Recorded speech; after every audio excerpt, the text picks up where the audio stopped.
Hello everyone and welcome back to Lost Planeswalker. You're here with me, Jesse, the Lost Planeswalker. And today I'm doing a Gonti Canny Acquisitor Precon upgrade guide. Really looking forward to this, so let's jump right in and see what this new commander does. Gonti Canny Acquisitor is 2 black, green, blue, legendary creature, Aetherborn, rogue. Spells you cast but don't own cost 1 less to cast, and whenever one or more creatures you control deal combat damage to a player, look at the top card of that player's library and exile it face down. You may play the card for as long as it remains exiled, and mana of any type can be spent to cast this spell. Pretty cool commander. I mean, works in the way I thought Gonti was going to. He steals your opponent's stuff, makes it cheaper for you to cast that, so I think he's pretty cool. In addition, we have the co-commander for this deck, which is Felix 5 Boots, which that's just such a great name. 2 black, green, blue legendary creature, ooze, rogue, menace, and ward 2. If a creature you control deals combat damage to a player, causes a triggered ability of a permanent you control to trigger, that ability triggers an additional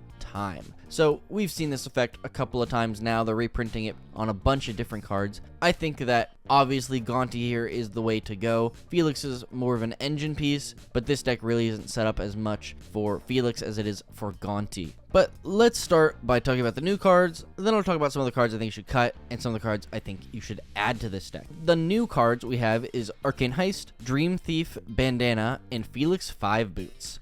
So Arcane Heist is 2 blue sorcery. You may cast target instant or sorcery card from an opponent's graveyard without paying its mana cost. If that spell will be put into their graveyard, exile it instead. And this has Cypher, and Cypher is a really cool mechanic that we have seen very few times reprinted since the original Ravnica sets that it came out in. But Cypher says, then you may exile this spell card encoded on a creature you control, and whenever that creature deals combat damage to a player, its controller may cast a copy of the encoded card without paying its mana cost. So basically, you can exile this card, put it onto a creature, and then whenever that creature deals combat damage, you get this effect over and over again, which I think is a really cool mechanic, and I wish they would bring back because I think there's some very cool things you could do there. But Dream Thief's Bandana is 2 generic artifact equipment. Whenever a equipped creature deals combat damage to a player, look at the top card of their library, then exile it face down. For as long as it remains exiled, you may play it, and mana of any type can be spent to cast it. So basically what Gonti already does, but you can put it onto another creature. And then we already added Felix 5 Boots, so let's move on to those next 3 new cards with Heartless Conscriptions, Orochi Soul Reaver, and Savvy Trader. Heartless Conscriptions is 6 black sorcery, exile all creatures. For each card exiled this way, you may play that card for as long as it remains exiled, and mana of any type can be spent to cast that spell. Exile Heartless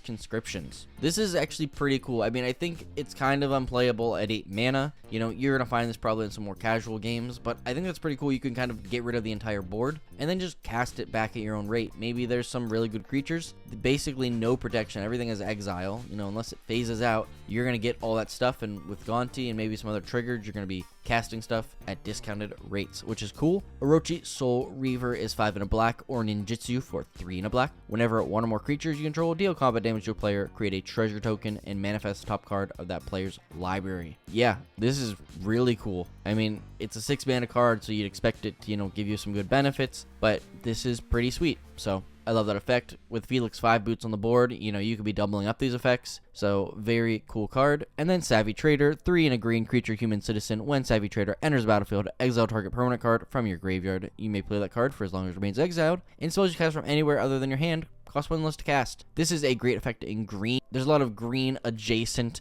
cards that care about you casting stuff from exile and give you some cool benefits. So Savvy Trader is definitely a card I can see going in a bunch of those decks. But the last 3 new cards we have here is Smirking Spelljacker, Thieving Varmint, and Tower Winder. Smirking Spelljacker is 4 and a blue, creature, Djinn Wizard Rogue with Flash and Flying. When Smirking Spelljacker enters the battlefield, exile target spell an opponent controls. When Smirking Spelljacker attacks, if a card was exiled with it, you may cast the exiled card without paying its mana cost. So, unlike Cypher, this card doesn't get like imprinted onto Djinn, it just lets you cast it the one time. But I think that that's really cool. Whether it's a big all-out spell, you know, maybe to draw a bunch of cards, or maybe it's just a counter spell and you can just kind of flash this in and say, nope, that's mine now, and you don't get to cast it. Really cool effect. Thieving Varmint, 1 and a black creature varmint with Death Touch and Lifelink. Pay 1 life, add 2 mana of any one one color. Spend this mana only to cast spells you don't own. This is great. I mean, we've seen this in black. You pay life for mana, but this gives you 2 mana, but specifically for spells you don't own. I mean, this was made for Gonti. It also has a death touch on it, so maybe your opponents won't block this little guy, and you'll get to exile another thing off Gonti. And the last card is Tower Winder, 1 in a green creature snake with reach and death touch. And when Tower Winder enters the battlefield, search your library and or graveyard for a card named Command Tower. Reveal it, put it into your hand. If you search your library this way, shuffle. There is so much text on this card.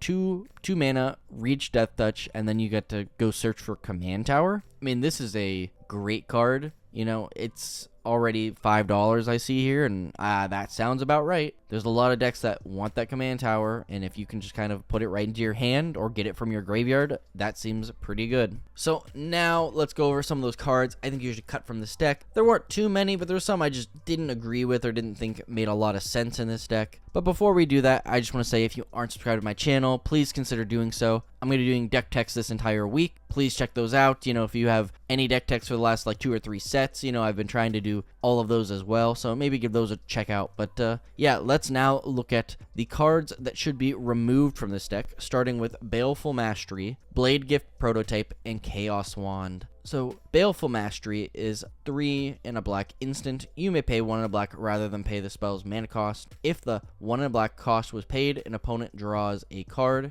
Exile target creature or planeswalker. I don't know. There's just too many other good things in black. I understand this destroys things and you can get it for 1 in a black, but 1 in a black, your opponent gets a card and you exile one of the things, I don't think is as good as some of the other cards you could swap in for it. Next is Blade Glyph Prototype, 5 generic artifact creature griffin flying. When Blade Glyph Prototype deals combat damage to a player, destroy target non-land permanent of that player's choice that one of your opponents controls. This is probably a better card, but 5 mana for a flying 3/2, I mean, that's probably not staying around. In addition, one of your opponents has to decide what's destroyed, and maybe if you're the threat in this game, because this deck seems pretty good, they're just going to pick something weak off of their opponent's board, so I don't really like that choice either. And then Chaos Wand, 3 generic artifact, 4 and tap, target opponent exiles cards from the top of their library until they exile an instant or sorcery. You may cast the card without paying its mana cost, then put the exiled cards that weren't cast this way on the bottom of that player's library in a random order. This is a cool card, and I would consider keeping this in, but it's just 4 mana, and Gonti kind of doesn't want to waste that 4 mana on this effect. He has so many other effects where, you're going to be exiling a ton of stuff, so you just want to cast that stuff versus the random, cultivate you might get. So I just don't think it's worth including it in this deck in particular. Next is Darksteel Ingot, Dazzling Sphinx, and Oblivion Sower. Darksteel Ingot, I don't know. I don't want to spend 3 mana on an indestructible mana rock. I don't think you're going to have mana trouble here. This deck was ramping and then casting stuff from your opponent's graveyards, so yeah, goodbye. Dazzling Sphinx, 3 blue creature Sphinx flying. When Dazzling Sphinx deals combat damage to a player, that player exiles cards from the top of their library until they exile an instant or sorcery. You may cast that without paying its mana cost. Then that player may put the exiled cards that weren't cast this way on the bottom of the library in a random order. I mean, super similar to Chaos Wand. You have to get through, and you're just getting a random spell. Maybe it's something good, maybe it's something bad. I don't think for 5 mana, this is good enough. I want to be casting these small, unblockable creatures, exiling stuff off my opponent's library, and just getting in and getting a ton of options out of their deck along with mine to just kind of overpower the board. And then Oblivion Sower, 6 generic creature Eldrazi. When you cast this spell, target opponent exiles the top 4 cards of their library. Then you may put a number of land cards that player owns from exile onto the battlefield under your control. Yeah, I mean, it's 6 mana. Maybe you get a couple of lands. I don't really like this. There's no benefit really for Gonti here. Gonti, we're not casting those spells, we're just getting lands. So what are the chances that, we're getting some good stuff here? In addition, this has no evasion, which is exactly what this deck wants to put on all of its creatures. So it's just a big dude that really isn't going to do anything else because there's no way to kind of buff it up in the process. And the last 3 cards I think you should cut are Stolen Goods, Void, Attendant, and Whirler Rogue. So Stolen Goods, sorcery, target opponent exiles the top 3 cards of his or her library until he or she exiles an online card. Until end of turn, you may cast the card without paying its mana cost. 4 mana to just get 1 card that you can cast is terrible. I mean, Gonti's doing it for free, so just get this out of here. This is so bad. Void Attendant, 2 in a green, devoid, so this means it has no color technically. Then 1 in a green, put a card an opponent owns from exile into that player's graveyard. Put a 1/1 colorless Eldrazi Scion creature token onto the battlefield. It has sack this, get 1 mana. I don't think this is any help whatsoever. I mean, this doesn't help you because you can't do it. To yourself, maybe to give you some more mana, or I don't get this card at all. Maybe if you do, let me know, but this just makes 0 sense in this deck, so it's getting cut. And then Whirler Rogue, 2 blue creature, human rogue artificer. When Whirler Rogue enters the battlefield, create 2 1/1 colorless Thopter artifact creature tokens with flying, and tap 2 untap artifacts you control. Target creature can't be blocked this turn. Yeah, I mean, this is pretty good, but there really isn't that many artifact creatures in this deck, so I really didn't see the point of, including this. I think, those little Thopters are going to be good, but all of the creatures that we want to deal damage in this deck already have some sort of evasion, so I don't really think that, 4 mana to do that is that necessary. But now, let's look at the cards I decided to add to this deck. I think I have a good selection here. These are some of my favorite cards I play in these color combinations. But first off, we have Cemetery Prowler, Court of Locthwain, and Deluxe Dragster. So Cemetery Prowler here, 1 green creature wolf, vigilance. Whenever Cemetery Prowler enters the battlefield or attacks, exile a card from a graveyard. Spells you cast cost 1 less to cast for each card type they share with cards exiled with Cemetery Prowler. So I believe how this just works is, when it enters, you exile the stuff, and then you just get additional discounts on top of what Gonti gives on all that stuff you're casting from exile. I think Cemetery Prowler is pretty sick here. I mean, he is a 3 mana 3/4 as well, so if you play him early, maybe you can get a couple of things to be discounted. So I like it. Court of Locthwain, 2 black enchantment. When it enters, you become the monarch, and at the beginning of your upkeep, exile a top card of an opponent's library. You may play the card for as long as it remains exiled, and mana of any type can be spent to cast it. And if you're the monarch, until end of turn, you may cast it from among the exiled cards from Court of Locthwain without paying its mana cost. So we get some additional benefits if we can keep the monarch here, that, hey, you can just cast those spells for free, so pretty great. And Deluxe Dragster, 4 in a blue artifact vehicle. It can't be blocked except by vehicles. Pretty great. Whenever Deluxe Dragster deals combat damage to a player, you may cast target instant or sorcery card from that player's graveyard without paying its mana cost. If that spell would put into a graveyard, exile it instead. So what I like about Deluxe Dragster over some of these other random instant and sorcery things is that you get to pick it, right? Your opponents aren't going to have vehicles unless they're playing a vehicle deck, which, okay, whatever. You're still getting a, 4/3 on the board, but you're going to get to pick what spells you cast, which is so important because maybe they played something good or binned something good. Guess what? Deluxe Dragster's here to get that for free. Next 3 we have here are Gix, Yawgmoth Creator, Metallurgic Summonings, and Mnemonic Betrayal. Gix, Yawgmoth Creator is 1 black legendary creature, Phyrexian Creator, with whenever a creature deals combat damage to one of your opponents, if controller may pay 1 life. If they do, draw a card. Then 4 black, discard X cards, exile the top X cards of target opponent's library. You may play lands and cast spells from among those cards, exile this way without paying their mana cost. Everything we want to do. I mean, this just makes it for free, with that second ability, but I love having Gix in decks because he just forces your opponents to, alright, yeah, I'm gonna take a ton of damage and, draw a bunch of cards, which is pretty cool, and in the process, you're just gonna be here like, cool, alright, I'm just gonna stay with all my power and whatnot. So I think Gix is pretty nice here. Metallurgic Summonings is 3 blue enchantment. Whenever you cast an instant or sorcery, create an XX colorless construct artifact creature token where X is the spell's mana value. Then for 3 blue, exile Metallurgic Summonings. Return all instant and sorcery cards from your graveyard to your hand. Activate only if you control 6 or more artifacts.